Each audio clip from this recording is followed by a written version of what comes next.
Hello beautiful soul, welcome back to my channel. This is my channel from Japan, Kabayan Taurus. This reading is for you.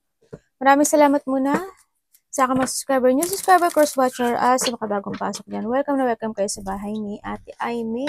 Salamat din sa nakatawa na po sa inyong mga comments at sa mga nagpa-personal reading. Maraming salamat po.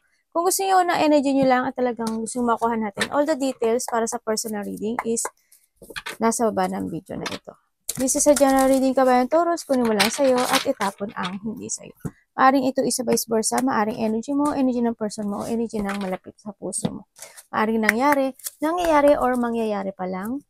Use your own intuition, lawakan natin ang ating isipan. Tandaan nyo, napakarami yung energy sa mundong ito. Hindi ito basta-basta mag-resonate sa inyo.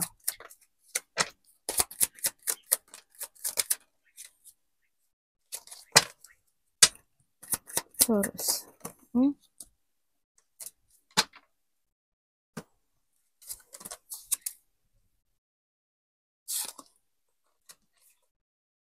$24. Okay. House talaga? Okay. Siguro iba sa inyo is meron kayong mga problema when it comes to a house, family, foundation, ganyan, no?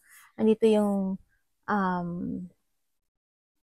maring meron din na about the property, no? Sa nakita ko sa iba sa inyo. And also, sa nakikita ko dito, nahandito rin yung security when it comes to yourself or being a privacy, ganyan. O kaya, handun din yung iba dito na parang komportable kayo na nasa bahay kayo, ganyan. Mas, siguro this week, mas gugustuhin yung nasa bahay kayo or parang gusto nyo mas more kayo magpahinga or baka maglalagi kayo this time, no?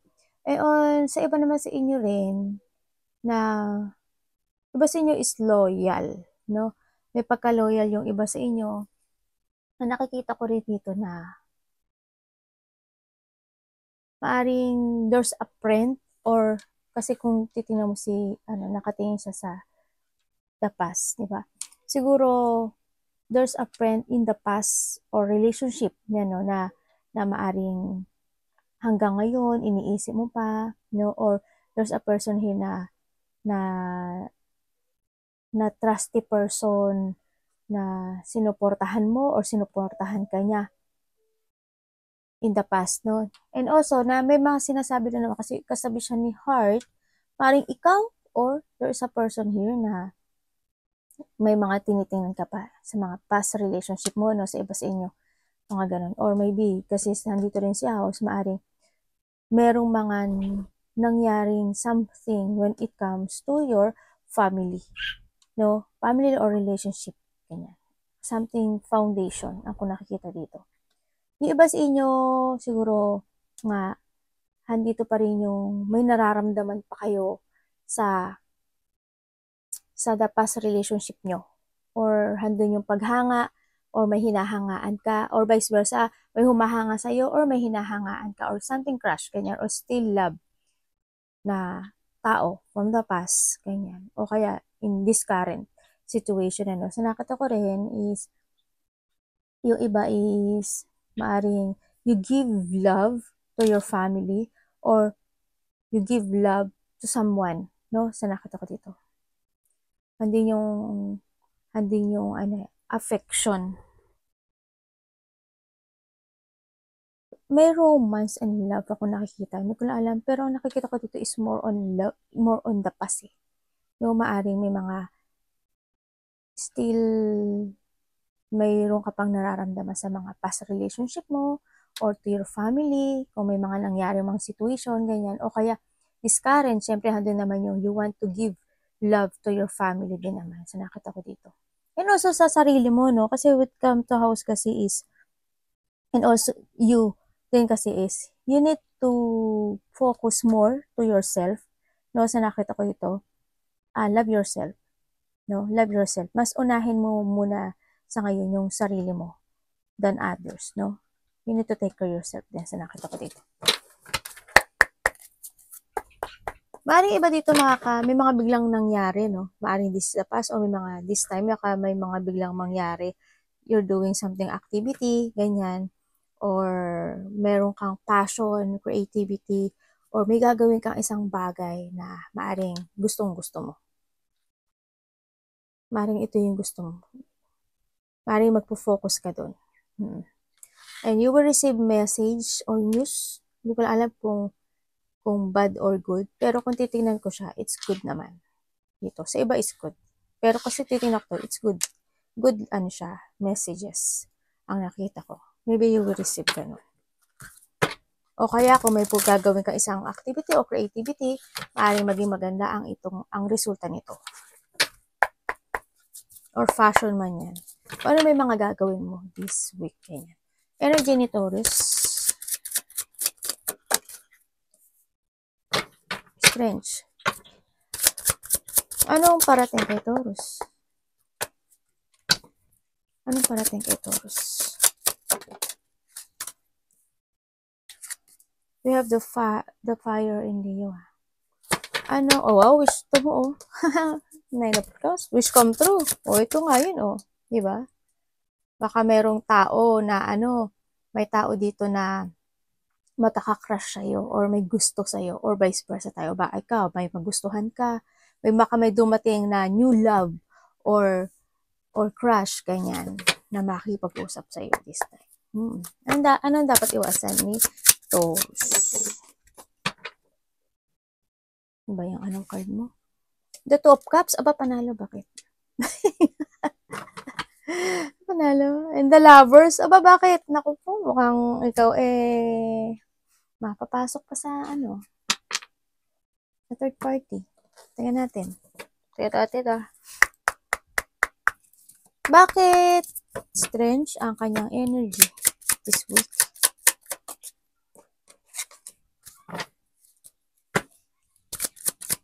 You have the Earth in Capricorn, Sun in Capricorn to. The Justice. Bakit? The Earth in Virgo. Anong ibig mo sabihin? Ay. Ano si ano?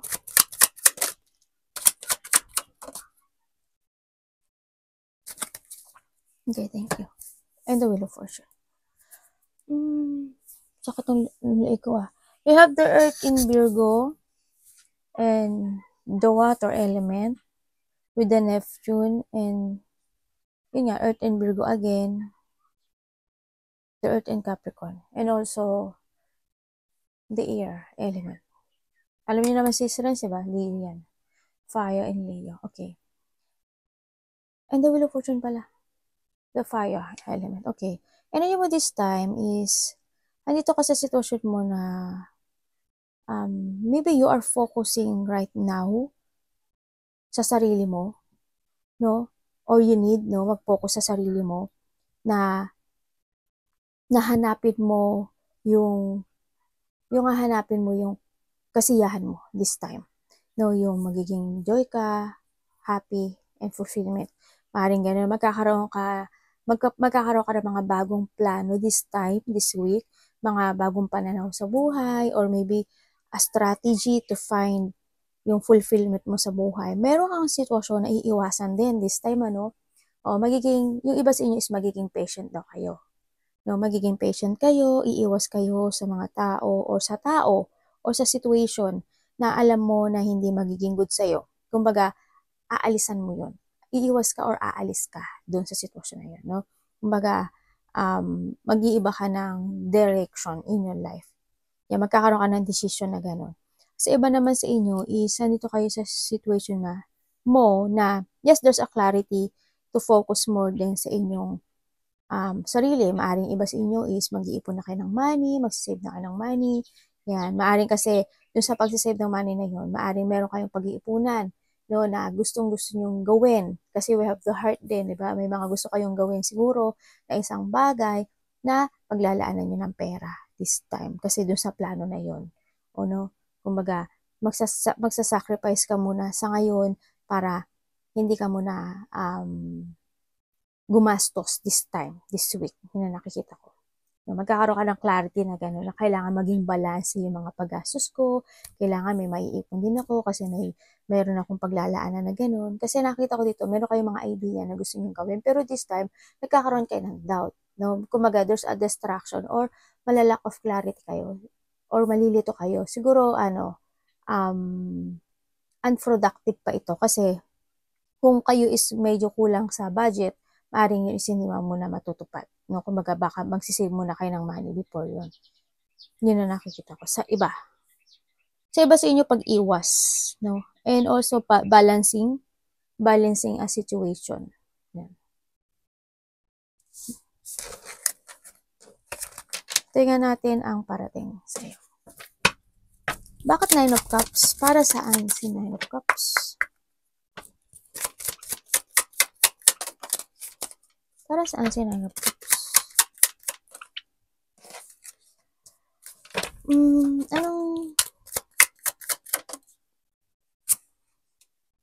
Okay. About, ay ano ba yun? Okay.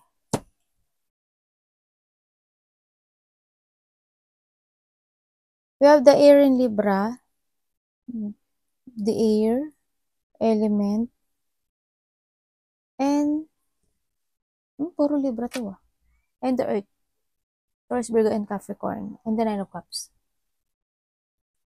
The water and Pisces. Okay. Ang parating sa'yo kung may sakit ka, no, siguro magkakaroon ka ng darating ka sa time na maaring mapanghihinaan o napanghinaan ka ng loob o nagkasakit ka, no, this time is magkakaroon ng it's no. May sakit ka?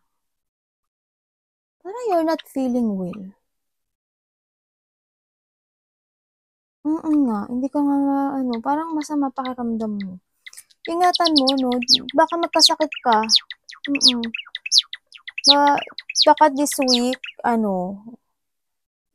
kung ikaw is kung magkakasakit, nakita ko naman may recovery. Yung iba dito, baka magiging masama yung loob, yung pakaramdam nyo, mababurnout kayo, baka makakaramdam kayo ng anxiety, ganyan. Or handin yung situation na chaos, ganyan. Eh, nakikita ko naman na, na makaka-recover ka naman din. Kaso, hindi 100% ang recovery mo, no? Maaring iba sa inyo is hindi pa kayo makaka-focus sa mga gusto nyong gawin this time, sa inyong mga wish come true or mga gusto nyong gawin sa buhay nyo, no? Yung mga pangarap nyo, ganyan, o yung mga project na gagawin nyo, activity na gagawin nyo, maaring hindi pa kayo makaka-focus doon, no? O tsaka dun sa, siguro kasi baka may problema nga kayo when it comes to money, no? O kaya hindi man siya sa money, sa trabaho mo, no? Maaring nakikita ko dito na hindi ka makaka-focus muna for a while sa pagtatrabaho, baka may mga iisipin kang bagay. Yung sa iba sa inyo, no? Sa nakita ko dito, bakit kaya nakikita ko dito sa tingnan ko nga kung sino to. Unfocus ka raw. Bakit? For what? Pareho siya Two of Cups and Two of Cups, oh. Bakit?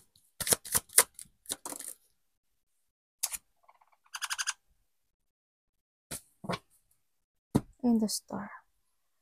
And the Empress. Okay. Kung merong tao, ako, na nakita na gusto kang kausapin or nag-uusap kayo or may taong gusto ng pag-uusap or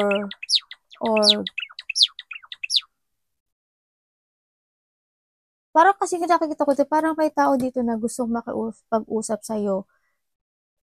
Para, para gabayan ka, tama ba Tagalog ko? Para i-heal ka niya sa mga pinagdadaanan mong sitwasyon. Diba sabi ko nga sa'yo, baka mayroong, sa iba sa inyo, there's a new person, ako nakikita, diba? Kaso parang hindi ka din makaka-focus if ever, no?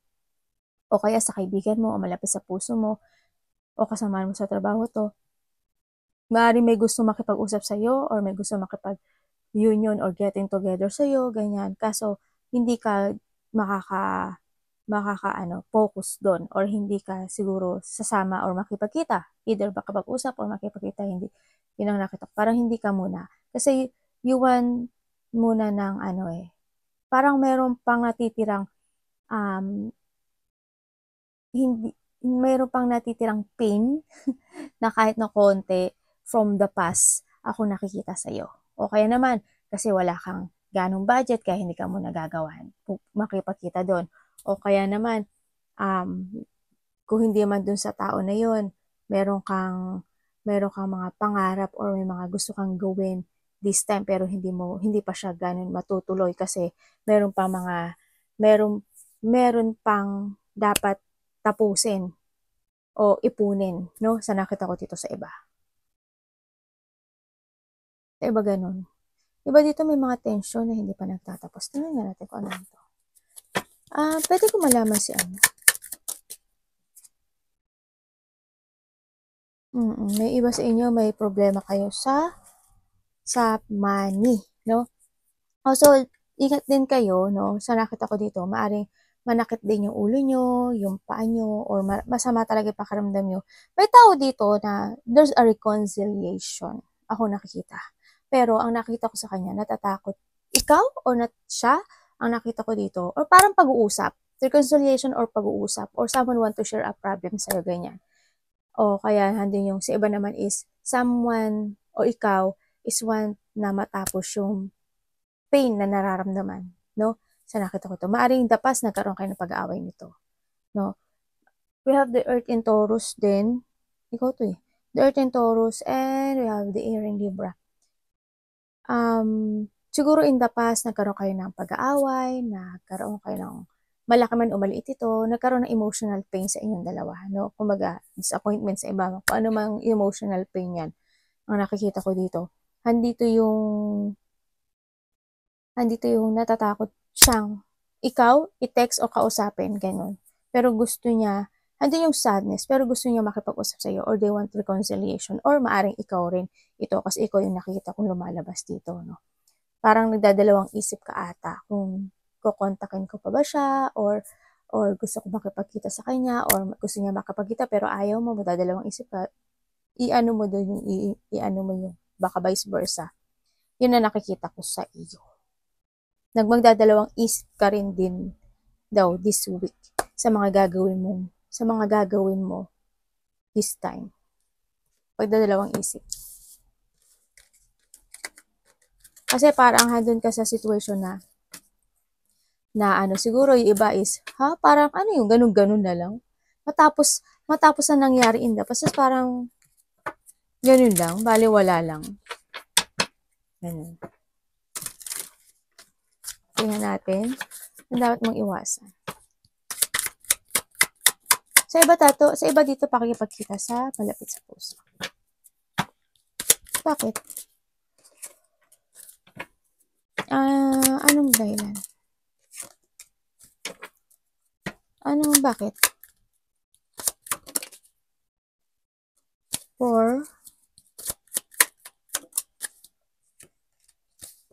Okay, thank you. We have the fire in Aries. We have the earth in Taurus. Ay, hindi pala.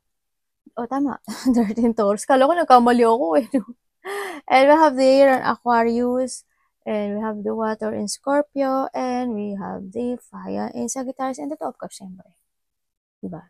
The water in Cancer. Okay, ang dapat mo daw iwasan is yung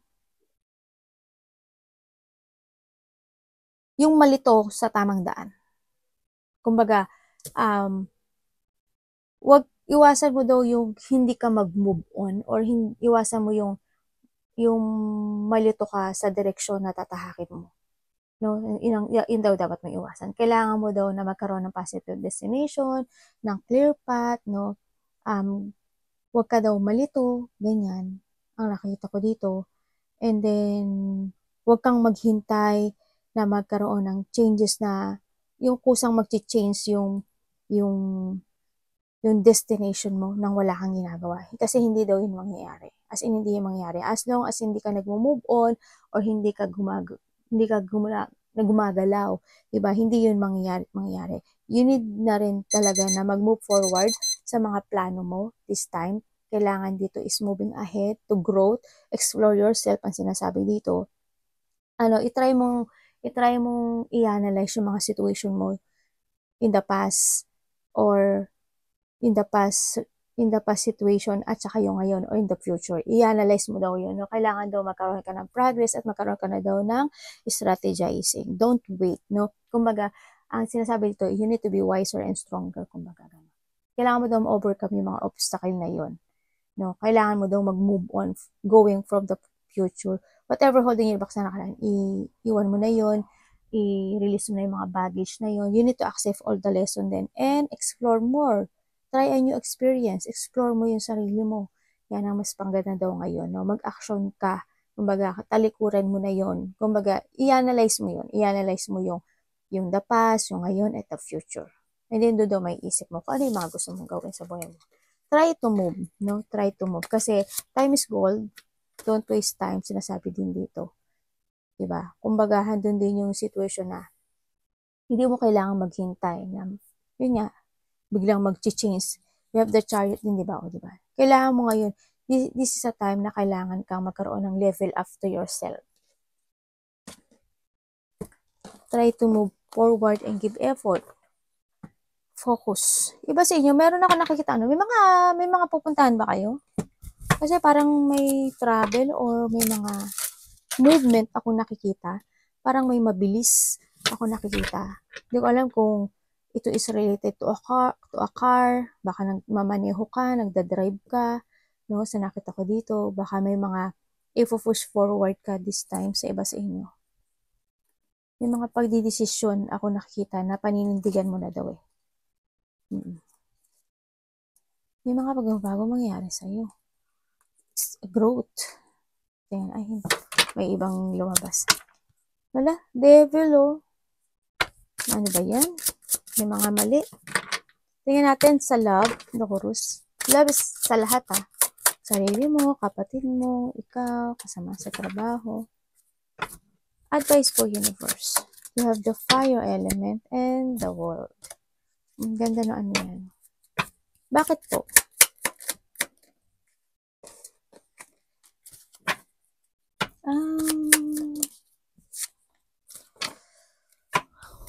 Bakit? Okay. Ito observe. Okay. When it comes to a love, sinasabi dito na you need to decide na we have the hindi ko nasabi. We have the fire, the earth, and the fire again. And we have the air. And the star, the Pisces. Okay. Aquarius. When it comes to a love, yung iba sa inyo is, maaaring ito is vice versa ha. Yung iba sa inyo is, nandito kayo sa sitwasyon na maaaring nagigilty kayo, o kaya na-hate nyo yung sarili nyo sa mga nangyari, no? Sa nakita ko dito.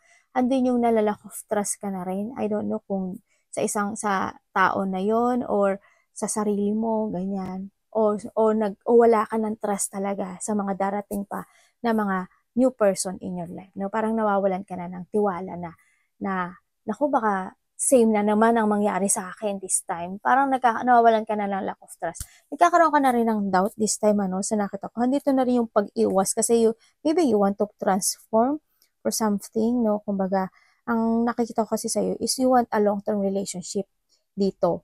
And, ayun nga, handito yung pag-iwas at nakikita ko rin na when it comes to a love, kung may darating man na bago ngayon sa iyong buhay, is maaaring hindi ka muna makapagdesisyon. Sa iba, maaaring hindi ka muna makapagdesisyon kasi the healing is needed pa sa nakita ko. Maaaring makipag-usap ka, pero when it comes doon sa maaaring hindi na yung trust sa tao is wala na yung 100%. Medyo magkakaroon ka na ng doubt, no, kung may mag-enter man sa buhay mo this time or may dumating man na new person, ganyan. Magkakaroon ka na ng doubt. And sinasabi rin dito na kailangan mo talaga ng transformation, ganyan. Kailangan mo na rin i-let go or or yung abandon the old version of you rin kasi. Kailangan ngayon sa'yo is a level up. No? And you need to be strong this time. And syempre, focus sa ano mo ngayon, sa trabaho, stability, to healing, ganyan, no? And syempre, use your mind and intellect, sinasabi dito. Kumbaga sinasabi to, wag ka lang din kasi magbulag-bulagan. Kasi ang nangyayari kasi sa'yo, bulag-bulagan effect ka rin, no? When it comes to love, alam mo na, alam mo yung binaparating na sa'yo yung sign, tapos intuition mo, ganyan. Hindi ka wala, bulag-bulagan ka lang. Hindi ganun, di ba? Dapat magsalita ka rin. Huwag kang matakot na sabihin yung nararamdaman mo, if ever. Nangigigilt eh. Ganun. Tingnan natin ang advice. Bakit po the world? Universe, bakit po the world ang advice nyo kay Taurus?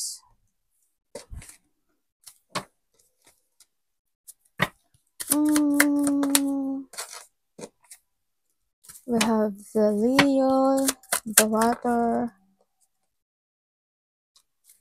and the world, the Libra, and the water and Scorpio. Okay.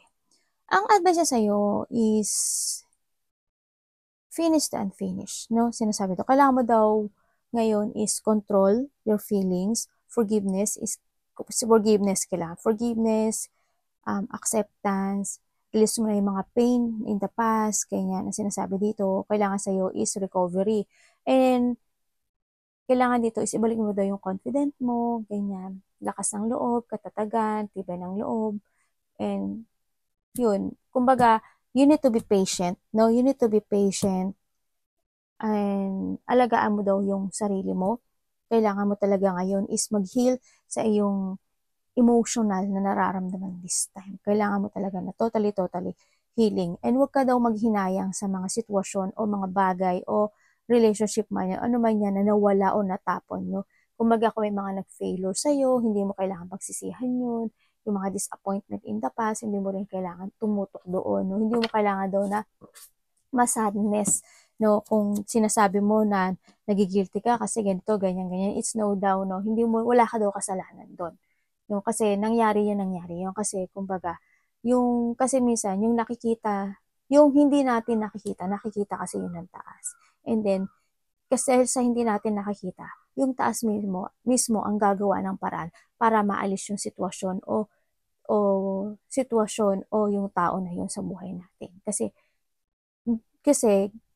gusto niya tayong protektahan sa mga tao na masasama at saka gusto niya tayong iiwas. Pero kung ikaw, pinapakita na sa'yo, tapos ang bubulag-bulagan ka pa, iba na yun, di ba? Ibang-iba na yun.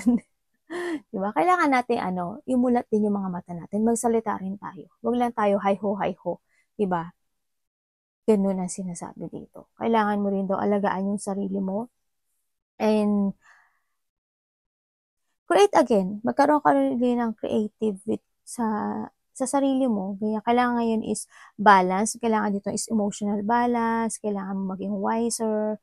Kailangan mo nang magkaroon ng emotionally maturity. Actually, no? Kailangan dito ng maturity. Focus to your desire, manifestation. Kailangan dito ng harmony this time, no? Kumbaga, finish the unfinished and kumbaga, mag-focus ka sa mga new opportunities na darating sa'yo. Hindi mo kailangang malungkot because of the loss, kanya. Hindi mo kailangan yun. Kumbaga, kailangan niya is acceptance, finding peace, moving on, and healing, and recovery this time, no? Ang sinasabi dito. Alagaan mo yung sarili mo, no? Wag mong alalahanin yung iba, ang alalahanin mo muna is yung sarili mo to heal and to recover and to focus sa future. Okay? Arigato namaste, God bless.